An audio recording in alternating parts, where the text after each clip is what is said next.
কিরকম প্রতিদ্বন্দ্বিতা হবে বলে আশা করছেন?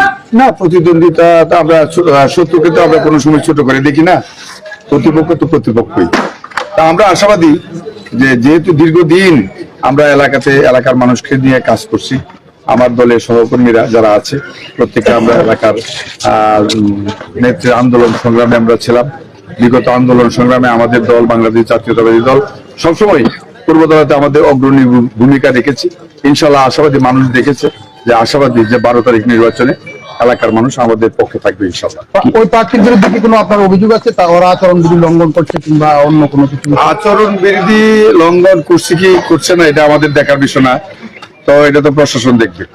কিছু জায়গায় বিকাশ নাম্বার কালেক্ট করতেছে। এখানে আমরা যে উল্লেখযোগ্য যে কিছু অনেক এলাকাতে যে ভোটার আইডি তারপরে বিকাশ নাম্বার নিচ্ছে মানুষদেরকে ব্ল্যাকমেলিং করার জন্য ওরা এই ধরনের কিছু কাজ করছে। এটা আমরা রিটার্নিং অফিসার যে নেত্রকোনা জেলা প্রশাসক মহোদয় ওনাকে আমরা অবগত করেছি। মানে এই কাজগুলো তারা করতেছে, মানে আচরণ বিধির বাইরে ওই যে আইডি কার্ড সংগ্রহ এবং মোবাইল নাম্বার কালেক্ট করতেছে, বিকাশ নাম্বার। হ্যাঁ, এগুলো করছে। নির্বাচনে ইঞ্জিনিয়ারিং করার জন্য এরকম কোনো কিছু? তো আমরা অলরেডি আমরা সজাগ আছি এই বিষয়ে। আমরা আমাদের নেতা কর্মীদেরকে এই সব বিষয়ে যদি মানে করে তারা আমরা নেতা কর্মী তাদেরকে ধরে পুলিশের কাছে মানে সুপর্দ করার আহ্বান করি।